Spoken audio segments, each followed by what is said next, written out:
Welcome to your On Your Health Tech podcast, and we have Travis here from Future.org. So, what's going on, Travis? And introduce yourself. Yep, so I'm Travis Misurell, founder of Its Future is Now Coalition. Futures.org is our website and our handle. Um, so I'm the founder of, it's known as FINC, Futures Now Coalition. And we're building an organization to build a more direct democracy using newer technology. That's awesome. With the rise of data centers and AI, how do we leverage the citizens' power and property rights, and also like electric bills, water bills, and all of that stuff that the mega corporations can't just bulldoze us over? Yeah, well, specifically tying into like what we're doing, we want to ensure that basically we're trying to build digital democracy, which we envision where like all candidates could be showcased equally, regardless of their funding, and build a more fair system with transparency and accountability for citizens. So in terms of the technology that we're working on, our biggest focus is ensuring that citizens are the owners of this technology. So some people are saying that digital democracy is something that's inevitable and different people are trying to work on it, but we want to ensure that that the big tech isn't going to own it, the party gatekeepers are not going to own it, even Think ourselves are not going to own it. We literally want citizens to own this technology. It's the only way a system like this can be fair. So I would say the technology and like servers and all that stuff that would be correlated to this would be citizens would have a choice of how this would get implemented and not do something that's like horrible for communities or environment and things like that. Gotcha. What are you countering in your organization with the pushback from the big three, Microsoft, Grok, and then you got a couple others, OpenAI, and then you got Facebook, LinkedIn, all your social media platforms. Yeah, I mean, so we're more related to the social media platforms than AI. Yes, eventually AI will be incorporated in the technology we're speaking of, but really, essentially, we're talking about building a political social network. Um, I mean, really, I would be less concerned about them. Our biggest battle is with politicians. They're not going to like the transparency that we want to give. We don't want like specifically the politicians, the upserving politicians, those that have big donors and big part, and like they just answer to the party leaders over the citizens. And um, like we want to build a platform that levels the playing field. It actually allows grassroots candidates to actually stand a chance. We want to make room for third party candidates and independent candidates to actually be showcased. You know, right now the way the system works in politics, there's a lot of gatekeeping where, you know, even before a primary begins, the Democrat Party and Republican Party, they know who they want to win. They have an establishment pick, and they kind of shove that candidate through the primaries, whether we like it or not, and they drown out the grassroots voices. So the number one thing that we want to do is build a technology that showcases all the candidates equally, so that Americans essentially could like put their zip code in and they'll be like, this is who's running in the race. Here's third party, independent. Here's Democrat and Republican, grassroots ones, establishment candidates. Give you all the information. To really give a leg up to the grassroots candidates. We also want to, this will eventually be a home for independent journalists as well, um, including podcasters, journalists, other kind of influencers. And because some of the battle that we want to overcome is like a lot of podcasters and journalists that use YouTube. If their topic is like too radical, they get demonetized. And in general, like certain topics that they have, if they're too non-status quo, they they can't be they don't get like completely censored usually, but they they get lowered down in an algorithm, they get demonetized, all these extra hurdles to quiet them down. Um so we want to build a system that doesn't do that, that allows all independent journalists to have a voice, connect them with the citizens. So really we're so the political establishment is going to find this threatening, more than the big tech. I mean, big tech would want to get their hands on this because it's both very influential and like we're doing this as a not-for-profit model, but if they want it to, like, this would have the potential to make a lot of money if you did it in a greedy way, which we absolutely will not. So tech might want to take it over at some point, which we have to be careful on that. But it's really the political establishment that we have to fight against in this. So have you looked at what Florida is proposing for the AI bill? So states can have autonomy, and of course, citizens within that framework. Um, yeah, I saw it briefly. Yeah. Again, we're not like totally affiliated with AI specifically, but Well, yeah, that it's deals with the technology and the data and all the stuff. And then, of course, the autonomy, which is what you're talking about, and citizens and press and stuff. So, because once we put our data out there, it's out there, right? yeah, The founding yeah, fathers did not have a bill, Ten Commandments or a Bill of Rights on data privacy because it was not even thought of at that point. But what can we do from a state's perspective, from a voter's perspective, to safeguard our data and our freedom use of data? Because we're transferring data right now between you and me as we speak. As a podcaster, as an independent podcaster, I talk about a arrangement of topics more akin to mental health and how to grow your own foods, whatnot. And I guess you can consider me a prepper at this point, but I want to have that freedom where I don't want the government to say, well, you can't talk about X, Y, and Z. Well, then does that nullify the First Amendment of our Constitution, freedom of speech? And what does that look like in today's world of technology? yeah. Great question. Great points. Yeah. So I mean, it ties into like what we're trying to do fundamentally is basically there's a huge gap between public opinion and government action right now. So whether there's Democrats or Republicans in office, they do not represent us. They represent their big donors, money interests, big corporations, big tech. um so what I would say, we don't get into the finite of specific policy stances, but what we want is like we want to build a more direct democracy is what Fink is trying to do. And so what I would say is like, because this is almost an echo. I don't know exactly when, 5-ish years ago, when net neutrality got ripped apart. That was a I heard about that. huge, yeah, it was huge deal, and like people were fighting it and whatnot, and they ripped it apart, and then and like that happened when the Republicans were in office, but then when Democrats were in office, they pretended that it never existed. They have no interest to fix it. Really, it's actually Europe has better privacy regulations, and that's some of their regulations allows, like, it forces some websites to be more regulated because of them, not because of America, luckily. Correct. So what my point is really that things are going to just keep getting worse. It's all about follow the money. Whoever's giving the government the most money, that's whose interest they're serving.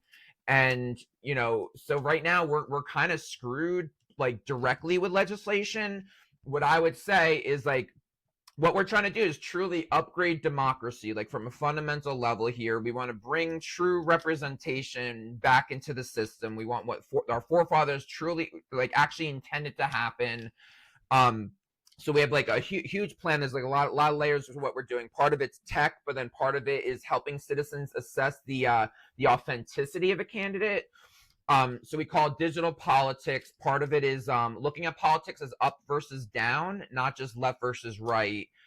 So an up-serving candidate is the ones that serve the big donors, bigger interests. They look at those that have more power than they do to raise up in the ranks, rather than the down-serving candidates or the grassroots candidates. And they want to rise up by getting votes and actually public support. And that's democracy. That's what they should be doing.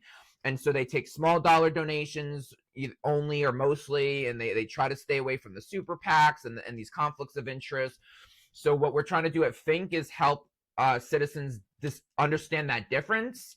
Like, we're not saying like Democrats start voting Republican, Republicans are voting Democrat. We're not trying to change anyone's side, but we want to add, if you just have this one extra layer and you look at like, does this candidate truly represent me, or are they representing power? That's what we want citizens to look at. And even we're already releasing our digital politics hub in January that starts giving a checklist and resources on how to determine this information. And then our big term goal of digital democracy is to build a system where it just says it right there. There's like scoring, like a democracy score for every candidate and report cards.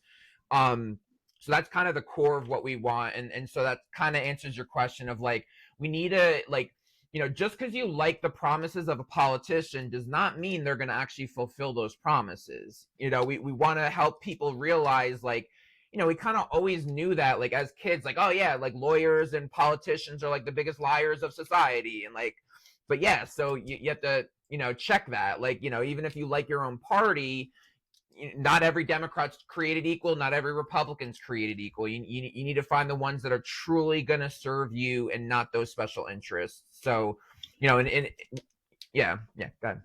What about creating your own political action committee and making your own PAC and then getting your donations through companies, small businesses, I mean, but not like the big ones that um totally destroy our freedoms. So that way you have a coalition and then a source of funds. And how do you go about get funding for your coverage and your outreach? Because that's the most biggest thing about any nonprofit or for-profit Right. company. Where are you getting your funding? Is it through small donations? Is it through corporate sponsorships? Is it through government grants? That kind of thing. And the more we migrate to a digital currency, the more control we lose as citizens. Whereas the government, like China, can say, okay, you want to spat about that? We'll just cut your money supply off today. Just like Canada did with their protest over the truckers last year. So, what can we do as citizens to say, hey, I want a data bill of rights? Amend that into our Constitution because we're ever online. I don't know anyone who doesn't have a cell phone, Right. other than maybe farmers in the country. And how do we bridge that gap from rural to cities? Because you're going to have a lot of rural communities that are backwater kind of way because that's what they grew up with and are comfortable with, and they do not want technology, but they need the protections as if they do have the technology, so that way they would be able to have the freedoms that they have in a digital world. Yeah, so to answer some of your questions, so for in terms of us and our funding, like there is a difference between a PAC and a super PAC. Super PACs are the ones that are really the bad ones that just pool like endless money. It's kind of dark money half the time. It's like some of it's untraceable. But regular PACs, they're okay. They're not bad. So like right now we're more of a crowd starting model. Like anyone can now donate. Go right on our website, futureis.org. Give us donations. Right now we are committed to small dollar donations. We have a transparency disclosure page. I think it's something like one. And if there was ever donations above 10,000, we have to very clearly disclose who's giving the funding. Absolutely no strings attached are allowed. No investors. Because we want to make it that so there's going to be two. Essentially, there'll be two separate organizations. Digital democracy, the tech side, will be citizen owned, which it'll take a couple of years, but it'll be where every American can opt into an equal ownership stake of this technology. They don't have to buy into it; they can just opt in to get an equal ownership. And then Think is going to be a citizen, an employee-owned kind of a cooperative model. But so right now we're doing just small dollar donations. Always going to stick to small dollar donations. Always very clear disclosures. We cannot take corporate sponsors, anything like that. Just can't be any strings attached. So it's all just altruistic donations. Yeah, yes, like somebody could give a larger sum, but like there has to be absolutely no strings. Yes, they could ask us questions, but they can't say you have to do this, you have to do that. That as soon as that happens, you're opening the floodgates for corruption. Um, but then to answer your other questions, yeah, like a data bill of rights is absolutely something we desperately need, and it just the way the system is so broken right now, whether Democrats or Republicans are in office, they're not going to give it to us right now. So what we want to do, like unless this a change that we're calling for happens, where if we get a flood of grassroots candidates, even if it's like half Democrat, half Republican, but they're not bought out by big donors, they're not bought out by big tech, it almost wouldn't matter if they're half Democrat, half Republican. If they're not bought out, they would do stuff like that. Both sides, the good people on both sides want this kind of stuff. They believe in data protection.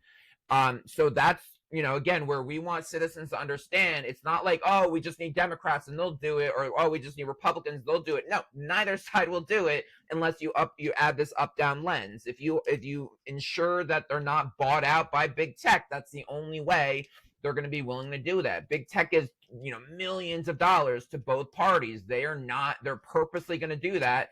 There's no way we're going to get a data bill of rights. So people are desperate for change. People feel like change needs to happen. So we are hoping at Think that our movement's going to grow very quickly.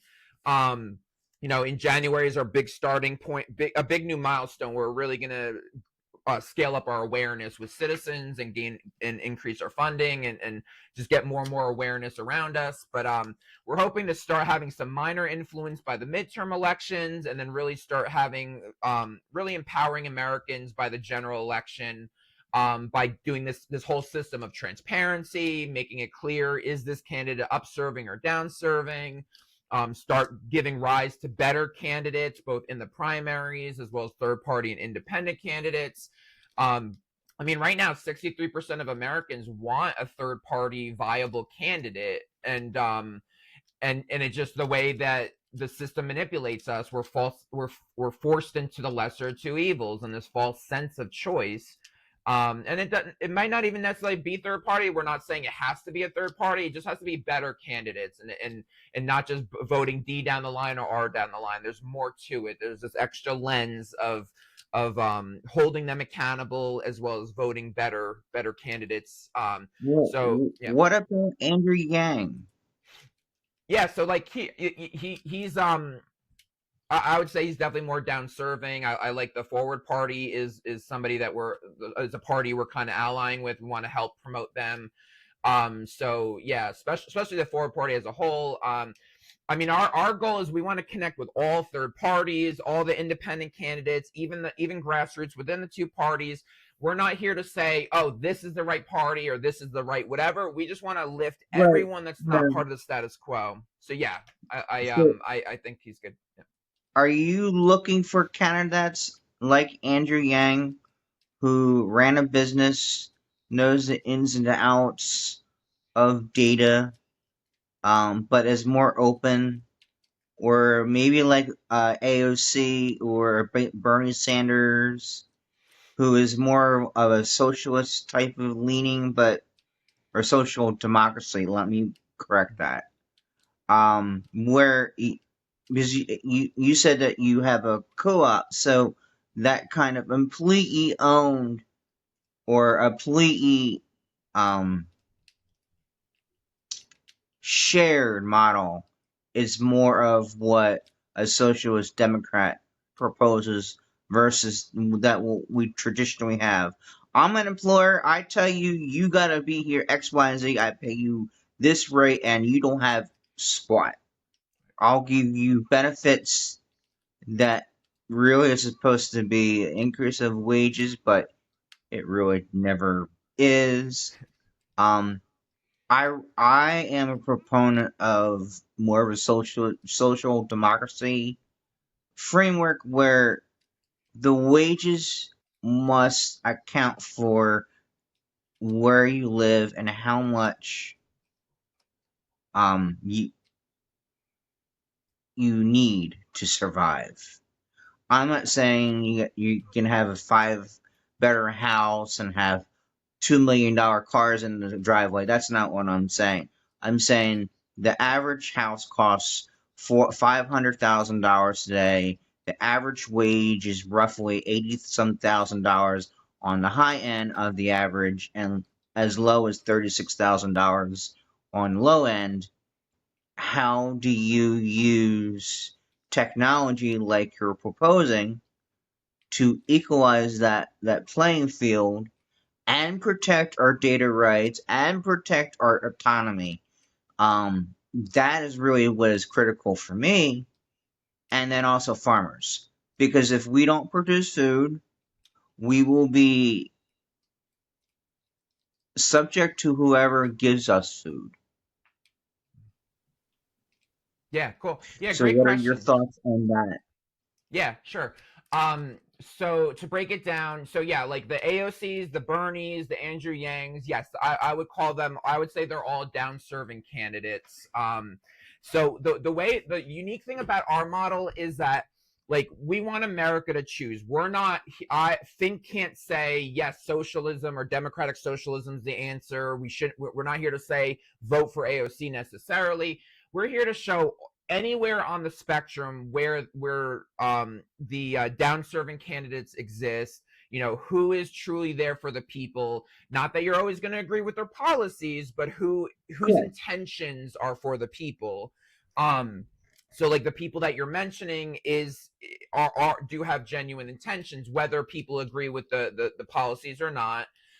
So what we envision, I think, is like we want to support libertarians on the right, progressives on the left. We people in our movement now that are anarchists, from anarchists to communists, centrist Democrat, moderate Republican. So for our side of things, we just want to empower every American. We want to plug every American into a digital democracy so they have transparency. They could hold the government accountable for their actions. They can make better choices for themselves, and not be manipulated by these choices. So yeah, anything like, because Andrew Yang is kind of more on a libertarian esque kind of a direction compared to the socialism, but to us, yeah, he is more down serving. right. So um so our goal is to amplify all the grassroots voices, everyone, because like anytime, no matter where they're on the spectrum, if they're against the status quo and truly for the people, then the Democrat and Republican establishment is going to try to bury them. Like in both 2016 and 2020, Bernie probably would have won on the Democrat side if the establishment I didn't agree. bury him both times, especially in 2016 Yeah, with the super delegates and all this stuff. Um, so our goal is like, it's kind of like the Democrats have a political machine, the Republicans have a political machine, but now we want to build a citizen-owned digital political machine that all grassroots people can share, regardless of their belief. So even if libertarians and progressives don't agree with each other, we want to give them both a shared infrastructure that gives them a louder voice, that connects them directly to the citizens, and gives the citizens more information. Is this candidate electable? Can they be popular? Even though the establishment media says they're not electable, are they? Just the establishment media will just tell you that they can't win because they don't want them to win. So they're going to tell you they can't win. And that's part of right. why they don't end up winning, is because we're manipulated to say, oh, if you vote for that person, it's a wasted vote. So we want to build a system where you can't lie like that. You can't manipulate the numbers. Like, hey, look, the statistics show America wants this candidate, so yes, they have a chance to win if people vote for who they actually want. What kind of app are you building to grow your outreach? It sounds like you're building something like Blue Sky or Twitter or something like that to outreach, to gather people in, to have an honest conversation, to have conferences over Zoom or whatever media that you want to use, to then say, hey, we want you guys to come in. We want to create a platform where you can have your views. Your data is protected. Your your autonomy is protected, and it's employee owned, or Citizen owned. user owned. So every time we make money, you make money.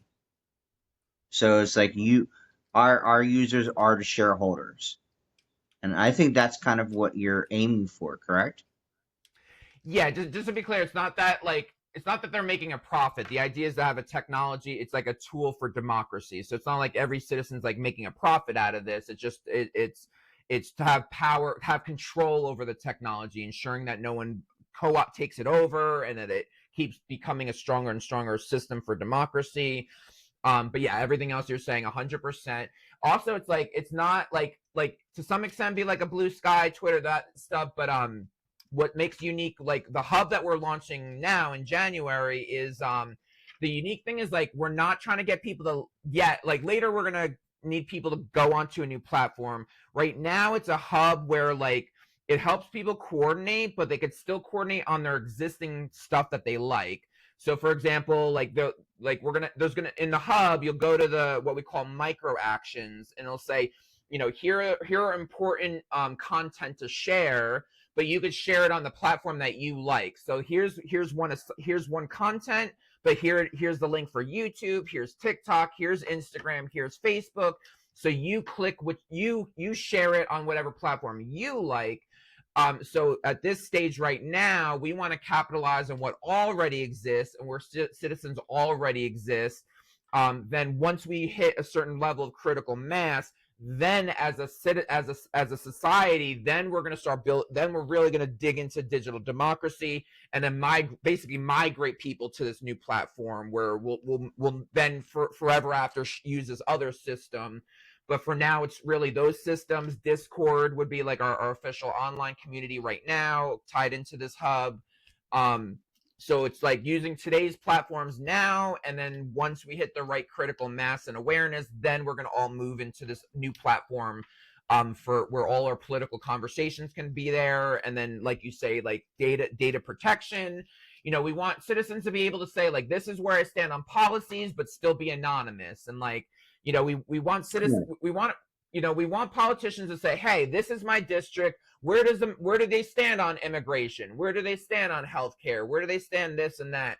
So we want the politician to know specifically their district, but at the same time keep it anonymous for the citizen, that you don't know this, like Joe Schmo wanted this.